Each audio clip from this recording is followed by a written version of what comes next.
This is the podcast on eating out. So, just what to do, what to look for, what to avoid, and just some stuff to remember while you're out and about. Obviously, we all want to be able to, if we're trying to drop weight, let's say, we want to still be able to go out with our family, still have a meal somewhere, still do something. I've looked into calories. I've experimented with myself over the years with so many different things. What tends to work for me, a lot of people that I work with, if I just give some basic advice, number one, we talked about nutrition already. So make sure that the main thing we want to watch out for is calories, right? Like calories going too high. And there's certain things that can drive the calories up like crazy, and some stuff that does not do that. And so you're likely to have a lower calorie meal if you follow some pretty simple rules. So, not that we want to go too low on calories. We're not just trying to eliminate all calories, right? We're trying to just have a balanced meal that has a healthy calorie amount, healthy calorie limit. Okay. So, number one, fat, again, is the highest calorie per gram thing out there versus carbohydrates and protein. Protein, as we talked about before, has 4 calories per gram. Carbohydrate has 4 calories per gram also. 1 gram of fat has 9 calories per gram. So if you had a gram of protein and a gram of carbs on one plate and a gram of fat on the other, the protein and carb plate would still be lower calories than the 1 gram, even though over here total there's 2 grams, one protein, one carb.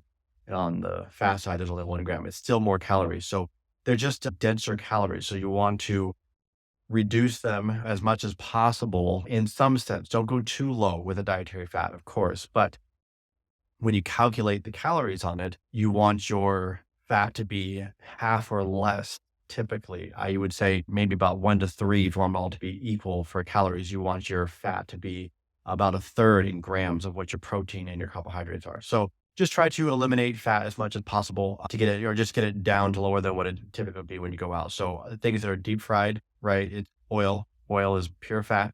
So it just absorbs all that fat in the bread and whatever. So people think I'm eating carbs. Maybe that's why I gained weight. No, not even close. It was the fat that all the carbohydrates absorbed that made you gain a lot of calories, which can make you gain carbohydrates that like refined sugar. That as well. It can be a dense calorie just because they can pack a lot of sugar into a small area. So that can tend to be higher calories. So anything that's sugar fat, anything that's high in fat, high in sugar is going to be a lot of calories, generally speaking. So best to avoid that stuff if you can. Another thing that's high in fat is cheese, and it's easy to take that off of a lot of your meals. They still taste great without it. Cheese is good. I get it. But if we're going out, maybe we're vacationing, we're eating a lot of meals out. If you can avoid that as much as possible, just every here and there have it. Obviously, you're having pizza, hard to avoid. But if you can, if you get, let's say, I'll get flank steak at Mexican restaurants with beans and rice on the side, and they tend to put cheese on the beans. I just tell them I want that meal, no cheese. Easy. A good healthy fat replacement would be some guacamole. It can be a little high in fat as well, but plant fats tend to be a lot better for you than animal fat, according to stuff I've read. But some of both is fine, obviously. Leaner meats too. If you can go for leaner cuts of meats that are about a 3-to-1 ratio or better, 3 being the grams of protein per every 1 gram of fat, or better, as far as 4-to-1 or 5-to-1 being the protein. It'll really reduce how much fat is in your meal, thus reducing how many calories are in your meal, right? So that's another thing you can do just to make sure you're getting lower calories is leaner cut of meat. And you could easily, anything you're about to order. I did it again recently. I was going to go to a steakhouse and I was like, gosh, which one is the leaner steak? I couldn't remember. And I think it ended up being the New York strip was a leaner cut of steak. And I made sure when I went to the restaurant, a lot of steaks they cook them. And after cooking them, they douse them in butter and other things. And I just said, just cook it without anything on it. Just season it, grill it, or however you guys cook it. No fat, no butter, no oil on it, nothing like that. And they were fine with that. They made it for me. And I got a sweet potato on the side that was baked. So it's a great, lean, healthy meal. But you just Google nutritional information and then whatever cut of meat, and you'll see if it's really high in fat or not. Sometimes you Google stuff like that and you'll see that it's like 22 grams of fat for every 20 grams of protein. that's a lot of fat. That's more than a 1-to-1 ratio, and the fat's the higher one. So very fatty cuts of meat out there that you got to watch out for if your goal is to drop weight. So yeah, so we talked about pastries, sugar fat, leaner cuts of meat, not having too much cheese. Really watch out for stuff that's deep fried that will just wreak havoc on your body. I just feel like a lot of those oils, and this is a personal thing, I bloat when I have that stuff. People talk about it causing inflammation with certain types of fats. A lot of those oils, I'm a big extra virgin olive oil kind of guy. A lot of the oils that they deep fry stuff in, they're old. Any oil that goes in your body, you should be able to dip your finger and taste it. It should taste good. A lot of those, if you taste it, you'll get a sense of rancidity. It'll taste rancid and it won't taste good. It won't be anything you want to dip a piece of bread in and eat it. But then when they deep fry stuff, that will make things taste good. So it just adds a lot of unnecessary fat, and it's an oil that I probably wouldn't want in my body in the first place. Really just try and avoid that stuff as much as possible. Every now and then I order something. I'll think I'm at like a pretty nice restaurant. I won't realize till I get my food how just commercial the place is, or I don't even know the word I'm looking for. It's just, it's not a little mom and pop place. It's some place where they come in, someone helps out, they organize the menu, and they get all this stuff to be able to make these meals real quick, make a large quantity because it's a big touristy area. And you don't realize till you get your food, a lot of it's deep. It's inexpensive for them. It makes it taste good for everybody, happy, except for me when I get my food and I'm like, oh, you guys fried that stuff. Okay. It's not really my favorite, but I will eat it. I'll have some. I'll pick through my food sometimes and I'll have a little bit, but I just, the next day, my stomach looks bloated. I just don't feel good when I eat stuff like that. Maybe I just eat really healthy all the time and I stay pretty trim. But when I have a lot of deep fried stuff, I feel crappy.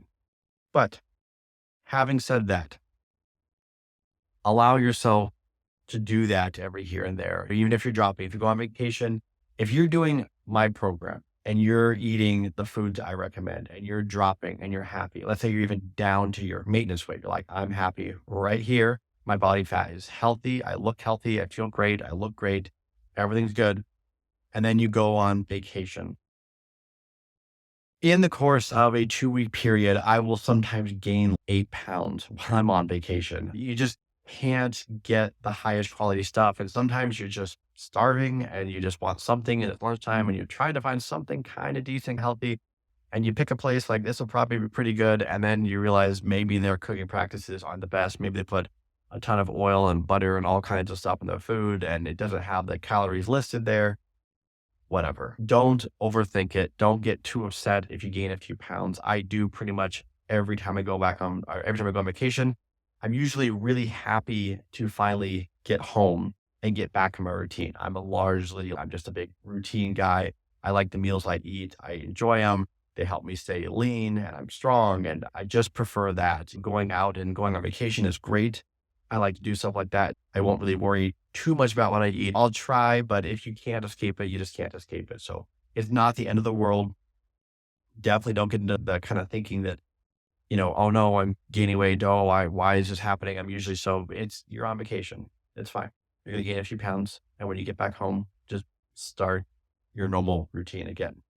So those are just some really easy tips to keep in mind while you're eating out. Again, one of the biggest ones, get the cheese off there or enjoy a little bit, but that's fine. But if you can, just get the cheese off there, go for leaner cuts of meat. Don't have anything deep fried, and sugar fats are fine every here and there. But as far as a daily thing or whatever, they will wreak havoc on your goals if you're trying to drop any kind of weight. All right. But have fun when you go out with your families, order stuff, go to restaurants. You'll learn over time what you can eat that won't make you feel like crap the next day and won't make you gain a ton of weight real quick. And so just experiment with it. Sometimes we go to restaurants we think are really great for us, but every time we go, we gain some weight and you just have to play with it. If every time you eat at a certain place and you're thinking this should still help me meet my goals and it doesn't, maybe they're doing something in the kitchen that I'm telling you about. So who knows? But yeah. All right. Till next time. Thanks, guys.